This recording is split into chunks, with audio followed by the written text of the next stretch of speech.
It's time for the Rose Chat Podcast, a podcast dedicated to celebrating the world's most beloved flower, the rose. Join award-winning gardeners Chris VanCleave and Teresa Byington as they chat with rose lovers and experts from around the globe. With each episode, you'll gain valuable knowledge and insights to achieve the rose garden you've always dreamed of. Listen now as we explore the world of roses. Try Haven brand soil conditioners, providing generations of gardeners with a truly all-natural alternative to chemical fertilizers with their line of composted manure and alfalfa teas. Easy to brew and use on all indoor and outdoor plants. Find them online at manuretea.com. Hey friends, today I have the pleasure of chatting with Tom Carruth, an award-winning rose hybridizer and the curator of the amazing Huntington Rose Gardens in San Marino, California. Hey Tom, welcome to Rose Chat. Hey Teresa, how are you today? I'm great. It's so good to talk to you. It's been a while. It has been a while, too long. It has. Every date that I come up with, I have to add a couple of years to it because we sort of lost 2 years there with COVID. Yes, we did. So those dates, they're getting longer. We'll have to do something about that. Tom, For some reason, I'm not getting younger, though. I understand. Yes, good point. I agree with you there. So today, Tom, I want to start out with a bit of the history of the Huntington Rose Garden. Okay. Actually, Mr. Huntington bought this property in 1903, and it was a working California ranch. It had citrus and avocados and guavas in production. And he fell in love with California when the rest of his family weren't particularly enamored by it. But he set about to build a home and a library because he was a great collector of artwork and books, and fortunately for us, plants. He particularly enjoyed the cactus and succulents and the palm trees. So our desert garden is the largest outdoor collection of cactus and succulents in the world. Wow. And our palm garden is about seventh largest in the world. Mrs. Huntington really loved roses and camellias. So the rose garden was established or first planted in 1908. And it was a cutting garden for Mrs. Huntington. She was relatively nearsighted, but she loved big bouquets in the house. So records show that as many as 9,000 flowers were cut out of the rose garden each year just to make these gorgeous bouquets in her house. Wow. So our rose garden is over 100 years old, and it transformed through time. After they passed in the 20s, the garden kind of became a standard public garden, a bit of a display, a bit of a test garden.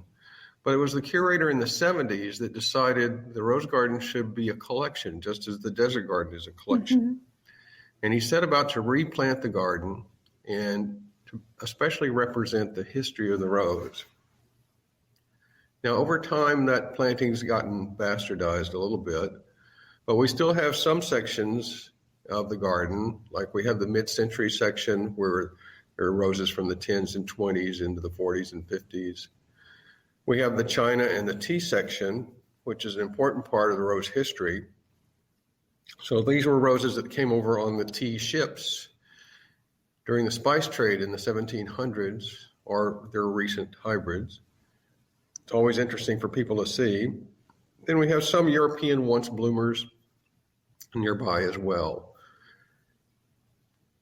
Our garden is unusual because we have over 1,300 varieties. Oh my goodness. And that's been one of my goals, is to be able to preserve some of these varieties that are no longer in commerce, especially.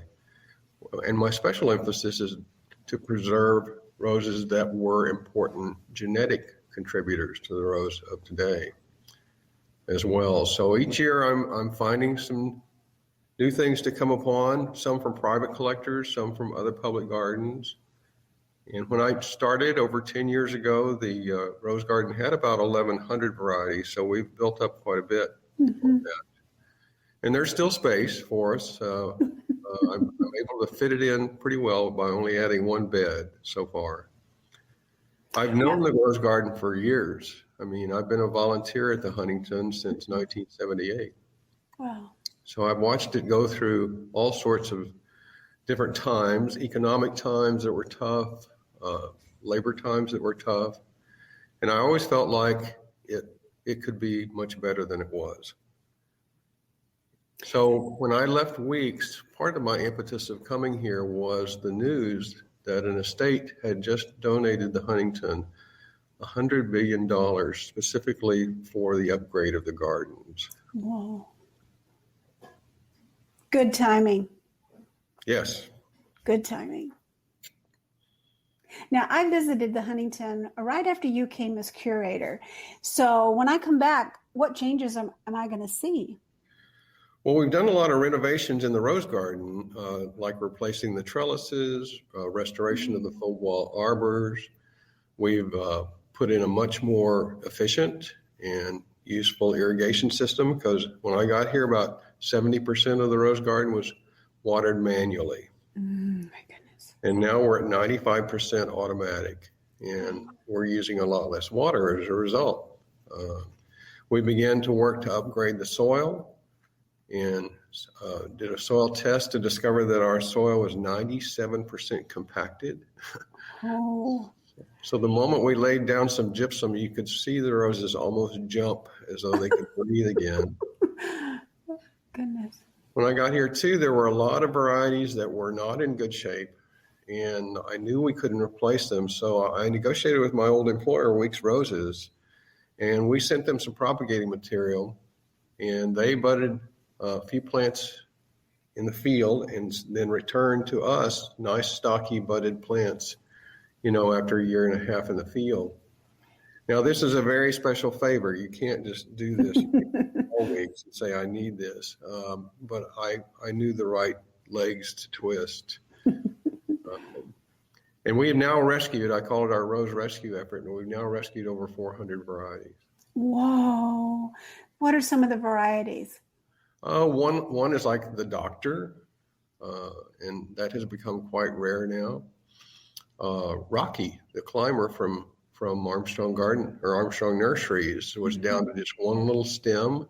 Wow. And now it's clambering up a 12-foot trellis and looking quite beautiful.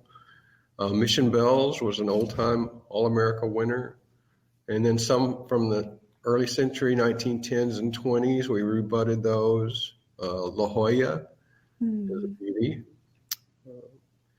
So, I mean, it goes on, and people really love the historical factor that we give the roses by just having the dates on the labels. So our dates of introduction range anywhere from 1513 and probably earlier, but we just don't know the date for sure, up to 2023. It's an absolutely beautiful garden. You sent me recent pictures. It's just amazing. And there's roses, and then there's plantings of roses with other flowers, and there's statuary. I mean, it's just amazing. It really captures the public attention, and it draws a lot of people in. They start calling us in February saying, when are the roses going to be in flower? And when are they in flower? Well, usually for our climate, tax day is a pretty good bet. And it's a much nicer thing to remember on April 15th than your taxes. It sure is. So do you actually have a dormant season, or you just cut them back? In our mild climate here, roses do not go dormant. They'll slow down in their bloom cycle beginning about mid-December. But we prune them down in January just to keep them in balance and to keep them healthy and to keep the air circulation coming through the plants. But it takes us about 4 weeks to prune this garden because we have over 2,500 plants. Wow. And we rely a lot on our volunteers. So our volunteers come and help us prune, as well as deadhead. I have about 44 volunteers in the Rose Garden alone. And this time of year, we refer to them as our Grateful Deadheaders. Oh, I'm sure you do. Now, was any of this work impacted by COVID?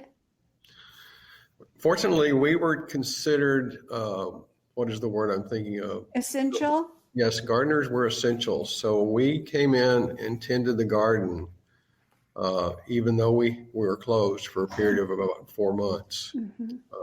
And sadly, that was a spring bloom of those 4 months. Wow.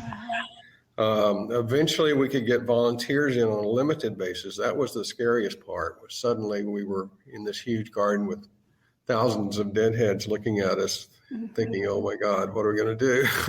Yeah, I'm sure. Yeah. So COVID really, though, once we were able to open, because we have 170 acres that we garden here at the Huntington suddenly had a whole new audience. And even though we were restricting the amount of people coming in, we saw something like 40 to 50% first timers, a lot more young families with children, and a much broader diversity of people. All three things very good for the Huntington. Absolutely. The statistics of people who turned to gardening while they were at home, or the interest that was piqued during that time that people were more alone, is just amazing. Yes. I mean, gardeners, I was getting questions from people of all ages. I mean, it changed things for sure. Definitely. I think it saved the nursery industry. I mean, if things are flying off the shelf here still, Yes. 3 years later, I mean, if you want something, you have to buy it because it's going to be gone.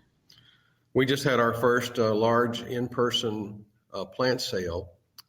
Normally we have 2 large sales a year, fall and spring, and we could not, of course, reenact those until things are much safer. Mm-hmm. And even though we restricted the numbers, the sale went on Friday, Saturday, and Sunday, and we brought in $219,000. Oh my goodness. And the roses were flying out the door. Oh, that's wonderful. That's wonderful. The whole area there is just very family friendly. There's places to picnic and eat and things to see. I even remember the cute sign I had my picture made in front of. That it was a great big sign that someone, I think, officially used to stand there and say, "Ask me about roses." Yes. I loved that. I mean, it was just had that vibe, that you're here, you're part of us, so come in and enjoy. It's just a very warm, it's a gorgeous place, but it's just very warm. I mean, there are so many things to see here. Our Chinese garden opened its last expansion during COVID, and we're now the largest Chinese garden outside of China. Wow. It's magnificent work. The Japanese garden right now is over 100 years old, but we are currently resurrecting or reconstructing a 320-year-old magistrate's house from Japan. Oh my goodness. On the property. Amazing. Your weather is just made for roses. I think you could probably plant a lilac bush and it would grow roses. I just have never seen anything like it. Here in the Midwest, we baby them and we protect them in the winter. And we're fortunate, really, the Mediterranean climate that we have make rose growing easy. And in fact, we were a no-spray garden until 2014 when chili thrips hit us for the first time. But I still allow mildew and black spot to make its way through the garden because it's a very brief occurrence here because of our climate. Oh, yeah, it's just perfect. And the roses are huge and luscious and wonderful. So now that we're talking about roses, I want to move a little bit to your work as a hybridizer because you have brought us so many roses yourself. So I'm wondering, when you started all those years ago hybridizing roses, what was your goal? Really, my overall goal was to make the rose more stronger. I mean, I was tired of it being considered a fussy queen in the garden that requires such special care. It should be vigorous and clean and productive and visually beautiful and fragrant. So floriferousness was a big factor. Fragrance was a big factor. Pleasing color all the way through the life of the flower. I'm not fond of roses that turn to a nasty color and refuse to drop off the plant naturally. I'm not fond of roses that turn into octopuses and try to grab people as they walk by. But it was really an inspiration from Herb Schwem and Sam McGrady and Jack Christensen, who were some of my mentors, to think big, to consider the foliage and the shape of the plant just as important as the beauty of the flower, and hopefully bring along fragrance along the way. Well, how many roses have you hybridized and brought to market? Well, my actual list right now is 152. My And goodness. some of those were just 1 or 2 year promotional roses, so they weren't long-term introductions, but my name is still on them. Mm-hmm. I'm over 100 patents now. Wow, impressive. Now, most people will recognize one of everyone's most favorite yellow roses, and it's your release of Julia Child. Yes. Yeah. No doubt that will probably be the best of my career. I love that picture I've seen of you before. You're right in the middle of all the Julia Child roses. Yes. It's my favorite picture. That rose is just so gorgeous, but there's so many of them. Moonstone, oh my goodness. Yeah. Marilyn Monroe, Love Song. I mean, there's so many. What are some others?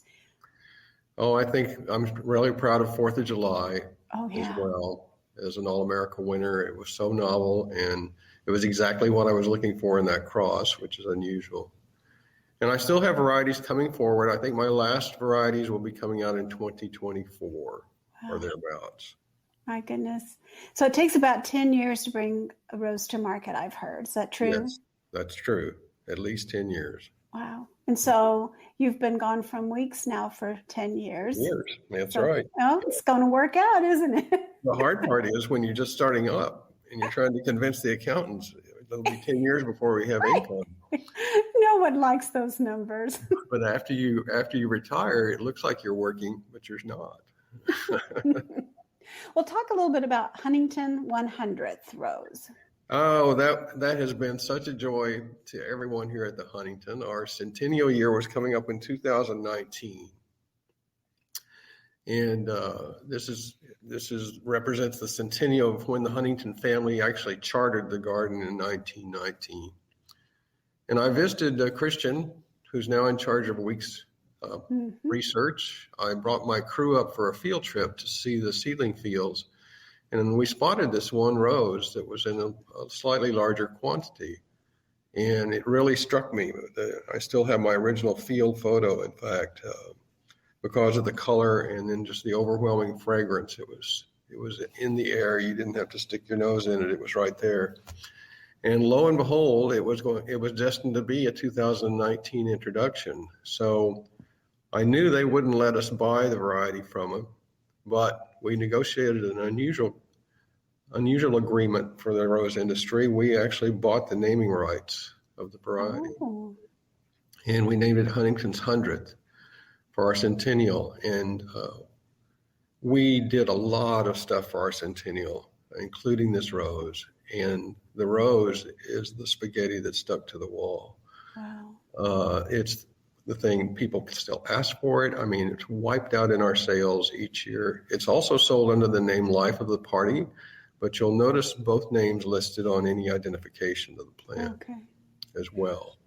I didn't know that. Now, every picture you see is just a mass of blooms. Yes, it blooms so heavily. And they're not large flowers, but they're in clusters. And they change color. They open a pastel yellow and then blush to like an orchid pink coloration. They're not a long-lived flower. That's the downside. I don't want to breed a perfect rose because then I'd be out of a job. So I could wish the flowers lasted longer than they did, but they drop away clean from the plant. It has a very tidy habit. A lot of these things I told you I was looking for in the beginning. Mm-hmm. It clothes itself well with foliage. It's a nice foliage to flower contrast, a nice aging color. And the fragrance is just killer. It's intense lemon blossom and rose. I'm going to have to put that one on my list for sure. Yeah. But one of your newer ones that I'm just crazy about that is in my garden is Easy on the Eyes. Yes. Isn't that a neat little thing? Oh, I love it so much. I have it on my desk right now. I mean, it's absolutely. It's just, there's so much to love about this rose. The coloring, the fragrance. It's one of the healthiest roses I've probably ever had. Very healthy.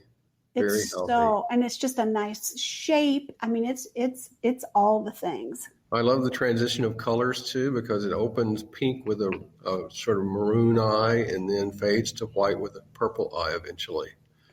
And it's all in the same cluster. And when it's in flower, it almost looks more like perhaps a hydrangea or something rather than a rose, as far as you can figure out. It's just stunning. I love it. I love it. And see, I owe that to its seed parent, Sweet Chariot from Ralph Moore. Sweet Chariot was a very interesting bloodline from Ralph, because Ralph did some broad spectrum crosses. And believe me, trying to emasculate those itty bitty flowers in the greenhouse was a pain. But when they set seed, there wasn't a lot of seed, but they would germinate. And they've given me some really good varieties over time. So Sweet, I'm really proud of Easy on the Eyes, though. I think it's a beauty. It's a beauty. And two of your newer ones, Perfume Factory and Golden Opportunity. Yes. Tell us a little bit about those. They're stunning. Perfume Factory is just a great plant, because a lot of the original lavenders were weak plants, i.e. sterling silver, which everybody still asks about when they visit the garden. But this is a good sturdy plant. It's in the magenta purple range. It's a heavy bloomer. We put it here in the garden very close to the information table, and it gets a lot of attention from the public. I love the name that they chose for it. I think it's a great name. Yeah. It goes through a transition of different lavender colors, but they're all very pleasing. It's a good size flower. It blooms prolifically and grows very sturdily. So I think it's going to be a good seller for them. Yeah, it's a beauty, and it is so fragrant. Now, Golden Opportunity, one of my goals of many was to breed a good yellow climber. And I never quite got there with the yellow factor, but this is more of an apricot color, a golden apricot color. And it's very large flowers and super vigorous with glossy green foliage. It's shown itself well as a good performer in different parts of the country. In fact, it just picked up an award in the Barcelona trials. And I love the flower size. The finished color is good. Of course, Julia Child is behind it. Not directly, but she's in there. And Julia actually was, when I made the cross that produced Julia, I was shooting for a yellow climber. And it had climbing bloodlines on both sides, but I got this little bitty round floribunda out of it. Now, am I complaining? No. I think not. No.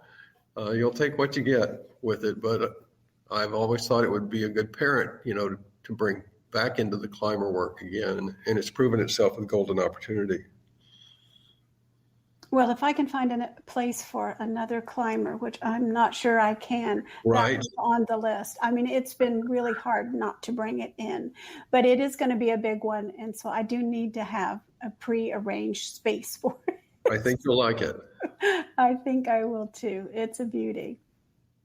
So, and you have your last seedling coming forward in 2024. So how does that feel? It's bittersweet because it does mean things are wrapping up, but I think I've had a super fortunate career in so many ways.